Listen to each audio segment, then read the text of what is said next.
आशीष का एक छोटा सा इंसिडेंट बताएंगे। इसके हम बच्चों को लेके भी गए थे, अभी जब पटना सिटी गए थे इंडस्ट्रियल विजिट के लिए, और मंदिर में गए, सारे बच्चे वहाँ मंदिर में पूजा किए, बहुत अच्छा लगा। हम लोग को लगा कि बाबा की कृपा हुई है। और ये एक दिन मेरे पास आया था, 2016 होगा या 15 होगा, हमको याद नहीं है, 15 था। अब कोई बच्चा मिलने आया, हम मिले, और ये उद्वेलित था, बहुत परेशान था। मैं इसलिए बता रहा हूँ क्योंकि तुम लोग भी अपने जीवन में कभी ना कभी कुछ कठिनाई का सामना करोगे। हो सकता है इसकी कठिनाई ज्यादा बड़ी थी, हो सकता है तुम्हारी कठिनाई छोटी लगे। जिस पे जब को जो गुजरता है उसको बड़ा लगता है, और जीवन में कठिनाई के बिना किसी का जीवन नहीं है। तो इसकी वो कहानी मुझे बड़ी इंस्पायरिंग लगी, तो मैं इसको जब भी देखता हूँ मुझे लगता है कि ये एक अच्छी चीज हुई। ये बड़ा परेशान आया था मेरे पास, और ये बोला कि सर मुझे पढ़ाई छोड़नी है। अब कोई 1.5 साल पढ़ा होगा, जैसा बता रहा है 15 में, तो 1.5 साल पढ़ करके कोई पढ़ाई छोड़ने का बात करेगा तो मेरे को बहुत तकलीफ होगा, हमको अच्छा नहीं लगेगा कि ऐसा बात क्यों कर रहा है। इसने बताया कि कुछ फैमिली में मिसहैपनिंग हो गया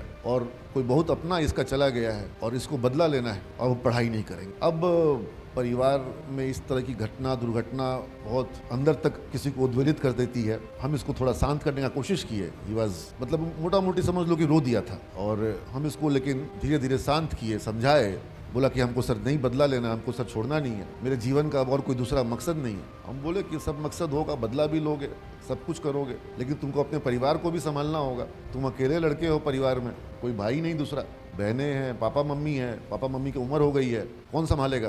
कोई बहुत समृद्ध परिवार से है नहीं।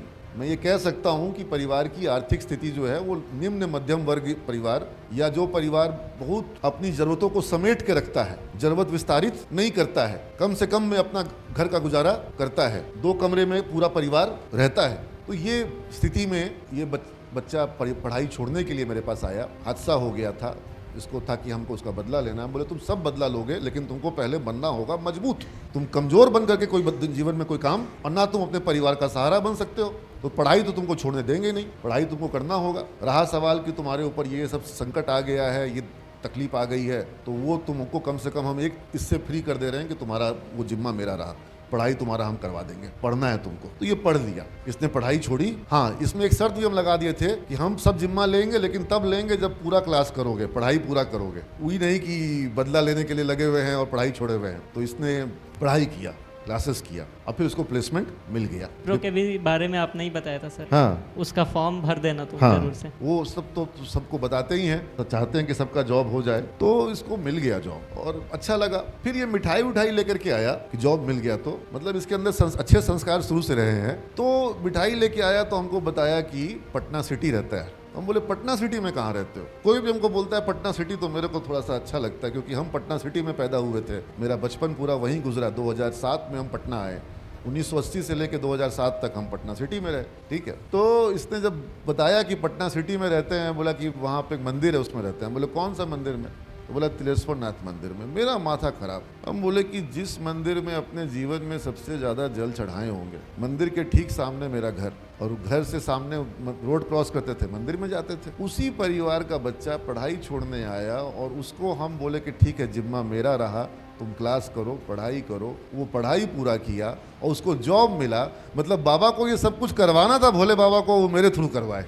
Getting my point? कैसे कैसे भाग्य क्या करवट लेता है, हमको पता भी नहीं। हमको तो पता इसके जॉब लगने के बाद चला कि जिसको हम पढ़ने के लिए इस तरह से सब सुविधा किए, विवश किए, क्लास करने के लिए विवश किए, और उसको जिसको जॉब लग गया, और जो एक समय में अपना पढ़ाई छोड़ने आया था, अब पता नहीं कुछ कर बैठता और पता नहीं आजीवन कुछ भोग रहा होता। तो खैर इसने सब लड़ाई भी लड़ी, सब कुछ अपना किया, अपने घर परिवार को एक अच्छा स्थिति में लाया, परिवार की प्रतिष्ठा बढ़ाई, और आज इतना संपन्न है कि अपने परिवार का सभी आवश्यकताओं को पूरा कर सकता है। और माता पिता को अब कहीं पर भी भ्रमण के लिए, तीर्थाटन के लिए भेजो उन लोगों को, कहीं हाँ गए कि नहीं गए उन लोग तो। और अब तो इसने एक और अच्छा काम किया कि ये अपने जो इसको इतना साधन मिल रहा है, ये मैं जब पटना सिटी गया मैंने देखा मंदिर में श्रृंगार इतना सुंदर सुंदर करवा रहा है अपने खुद खर्चा पे, किसी भक्त से पैसा। ज्यादातर जगह होता है ना कि श्रृंगार मंदिर में होना है तो कहीं से चंदा, तो ये अब खुद से भी श्रृंगार करवाता है। तो मंदिर का इसने बहुत जीर्णोद्धार करवाया, मंदिर को, भगवान को भी व्यवस्था जो है, जो मंदिर पुराना हो रहा था उसको इसने अच्छा कर दिया। तो ये सब कहाँ जीवन कहाँ जा रहा था और गाड़ी जीवन की दूसरे रास्ते आ गई। तो ये तुम कभी भी जब जीवन में परेशानी आए, जब तुमको तुम्हारे हिसाब से जीवन नहीं चल रहा हो, उस वक्त ये नहीं सोचने का है कि अब सब कुछ खत्म। सब कुछ दोबारा शुरू होना हमेशा संभव होता है। एक समय कभी आता है जब लगता है कि अब सब कुछ खत्म, लेकिन खत्म होता, अब खत्म कर ले कोई तो बात अलग है, निगेटिव हो करके निगेटिव रास्ते पे चलो तो बात अलग है। नहीं तो ऐसा नहीं है। भगवान परीक्षा लेता है, भगवान दुख देता है, भगवान संकट देता है, लेकिन भगवान थोड़ा सा वो हौसला दे के रखा होता है जिसका तुम प्रयोग कर लो तो सब कहानी क्या होती है, बदल जाती है। उस हौसला को हमेशा प्रयोग करने के लिए तैयार रहना, और नहीं तो जैसे ही मेरे पास आया था मेरे पास आ जाना। कोशिश करेंगे कि तुम्हारा भी गाड़ी जो है वो दूसरे रास्ते चल पड़े, है ना।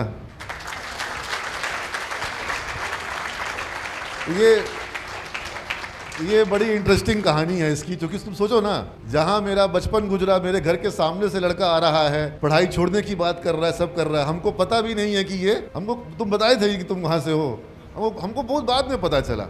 और हमको बड़ा अच्छा लगा कि अगर हम जान के करते तब तो होता कि भाई हाँ अपने पड़ोसी के लिए या अपने जो बाबा, इसके दादाजी से हमको बहुत श्रद्धा उनके प्रति मेरे मन में, क्योंकि जब हम जाते थे पूजा करने के लिए मंदिर में, तो वही बाबा की भोले बाबा की सारी सेवा वही करते थे। वो बहुत भक्त और बहुत पहुँचे हुए व्यक्ति इसके दादाजी, तो हमको उनसे बहुत श्रद्धा थी और हमको भी मानते थे। प्रसाद उसाद जैसे अभी लाता है मेरे लिए, आज भी लाया है, तो इसके दादाजी भी हम लोग को प्रसाद देते थे, और मेरी माता जी का भी उस मंदिर में बहुत स्नेह था। तो अब ये सब कुछ इस तरीके से कोइंसिडेंस हो जाता है, क्या कहते हैं इसको, संयोग। तो ऐसा ऐसा संयोग हो जाता है जीवन में। तो दुनिया छोटी है और जीवन संयोग, अच्छे संयोग से भरा पड़ा है। और जब आदमी परेशान होता है उसको लगता है कि अब कुछ बचा नहीं, जबकि तुम्हारे लिए रास्ता हमेशा होगा। तो इसकी कहानी यही दिखाती है कि जब परेशानी आए उसका सामना करिए, लड़िए, भागिए मत, और जीवन में कभी भी नकारात्मक मत होइए, हमेशा पॉजिटिव सोचिए। ठीक है, thank you all of you.